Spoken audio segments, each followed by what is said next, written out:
C'est la première fois que nous vous donnons une recette de brownies et Dieu sait si c'est bon. Bonjour les amis, comment allez-vous? Eh bien, bienvenue sur notre chaîne pour une nouvelle recette. Aujourd'hui, donc, des brownies aux pommes de Betty Bossy revisitées. Alors, Betty Bossy, en Suisse on la connaît bien. Voilà, on va dire, c'est une société d'édition qui édite des livres, un journal de recettes, qui est un site bien évidemment, et oui, il faut être moderne. Voilà. En fait, Betty Bossy n'a jamais existé, hein. C'est un nom qui a été inventé. Ça fait penser, je pense, à une bonne grand-maman qui fait de belles recettes. Et c'est vrai que, très franchement, leurs livres sont plutôt bien. On en a plusieurs à la maison. Ils sont plutôt bien. Alors voilà, ça c'est la petite présentation pour nos amis français qui ne connaissent peut-être pas, ou nos amis belges ou canadiens. Voilà. Enfin, tous les amis de la communauté francophone qui nous suivent de partout. Voilà. Alors, on va évidemment revisiter cette recette. Pour quelle raison? Parce que simplement, moi je l'ai adaptée sans gluten, bien sûr. Et puis, j'ai fait une petite modification que je vais vous exposer. Voilà. Alors, dans mon saladier, il y a 100 g de beurre, 200 g de chocolat blanc que j'ai fait fondre et j'ai ajouté une petite pincée de sel. Alors, première modification, la recette originale prévoit du chocolat au lait.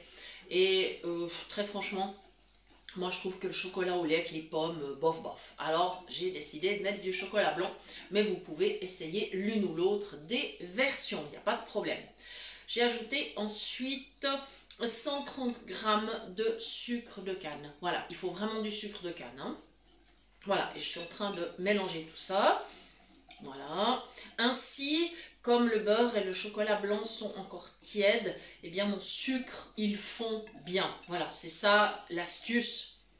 Ça permettra d'avoir une pâte bien homogène et pas d'avoir encore les petits granules quand on dégustera les brownies.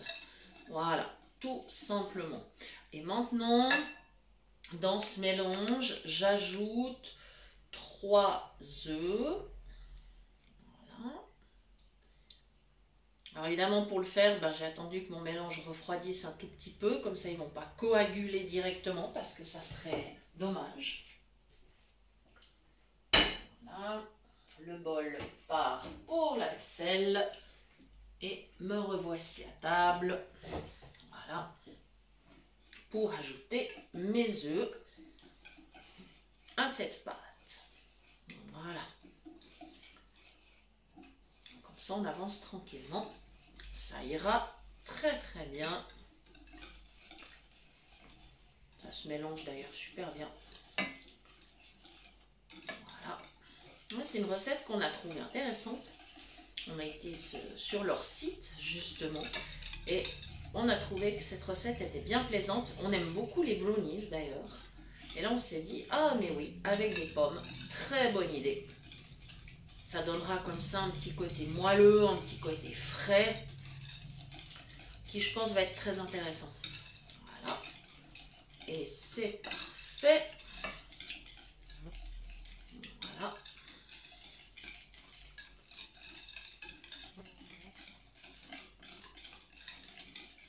Voilà. Et maintenant, je vais ajouter ma farine. Alors, la recette originale prévoit de la farine complète d'avoine. Et comme c'est une farine qui contient certainement du gluten, eh bien, moi je vais simplement la remplacer par de la farine de riz. Voilà, qui conviendra vraiment bien pour la recette. Donc c'est parti. On va ajouter nos 100 g de farine de riz. Allez, c'est parti. Hop.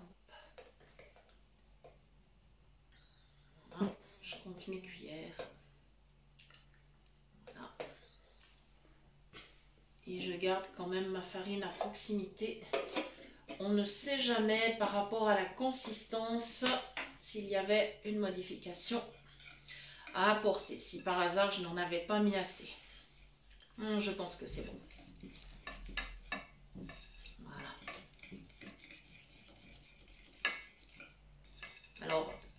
dites-nous en commentaire si vous aimeriez que de temps en temps nous vous présentions justement les recettes issues de ces livres ou du site, parce qu'effectivement les premiers livres des collections de Betty Bossy sont épuisés, on ne les trouve plus.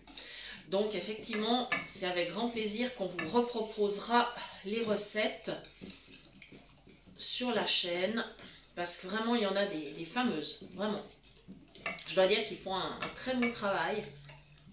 Ils présentent vraiment de belles recettes et puis des livres justement avec des thèmes.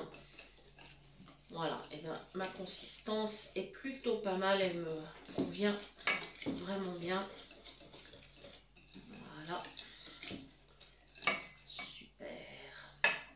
Alors, la farine de riz, je n'en ai plus besoin. La cuillère non plus. Voilà. Et hop. Ça, je rangerai tout à l'heure. Voilà. Et maintenant, il va rester deux choses à ajouter. Mais je vais d'abord enlever le fouet parce que là, il faudra que je travaille après avec la maryse. Voilà. Sinon, je vais en avoir partout dans le fouet. Je n'arriverai plus à me défaire des petits bouts qui resteront. Voilà. Donc, hop là. Allez, c'est parti. Voilà. J'ai râpé 3 pommes que j'ajoute maintenant. Voilà. J'avais préparé d'avance parce que ça n'a pas un très grand intérêt que je le fasse devant la caméra. Voilà. Comme ceci. Voilà. Et maintenant, je vais remuer avec la maryse.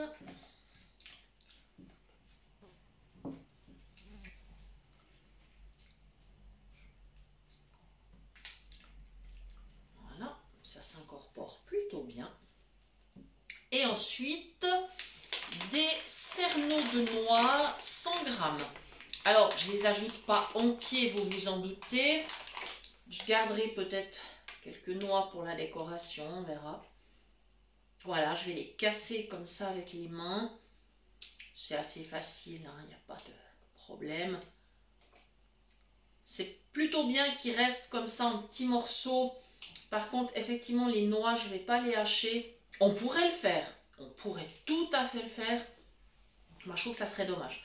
J'aime bien quand ça croustille un petit peu. Et si jamais vous n'avez pas envie d'utiliser des noix ou si vous n'en trouvez pas, il n'y a pas de souci. Vous pouvez très bien utiliser des noisettes, des amandes, des noix de cajou, pourquoi pas. À vous de voir, à vous de voir. Faites votre choix. Mettez-nous éventuellement en commentaire votre recette, la variante que vous avez réalisée. C'est toujours intéressant, on est toujours ravis de lire les adaptations de recettes. Voilà, comme ceci. Voilà. Et la recette initiale prévoit encore 2 cuillères à soupe de sirop d'érable. Alors, moi je trouve que là c'est déjà bien assez sucré, je ne vais pas les rajouter.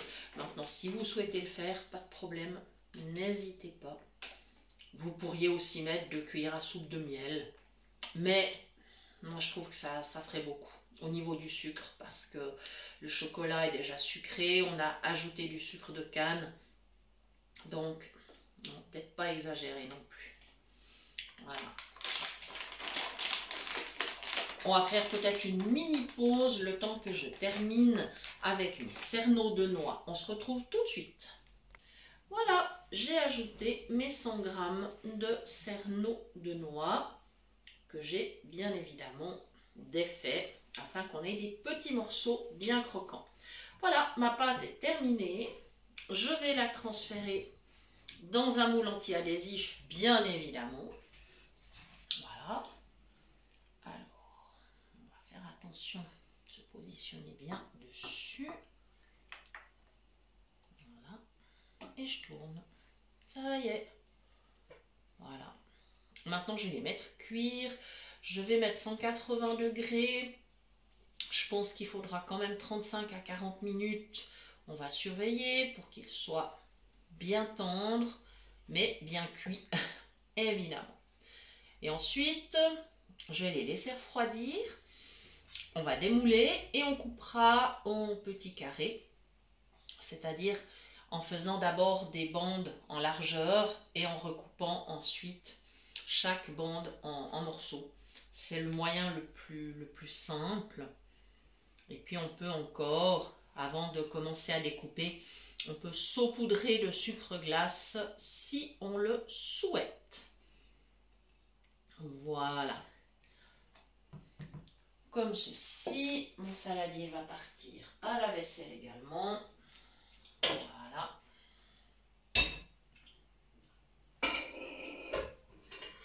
Je vais juste me laver les mains parce que j'ai de la pâte.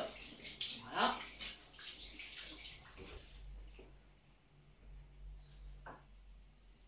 Il me reste à ouvrir mon four, prendre mon plat. Voilà. Et pendant que je mets en route, je profite pour vous remercier, vous tous qui nous suivez, qui êtes de plus en plus nombreux. Merci à tous, merci infiniment. Merci à toutes les personnes qui repartagent, toutes les personnes qui référencent la chaîne, on apprécie énormément. Donc merci à vous tous.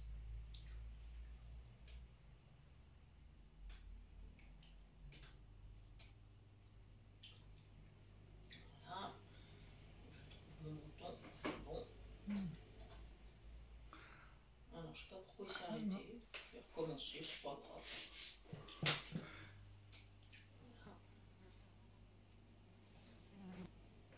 Et voilà.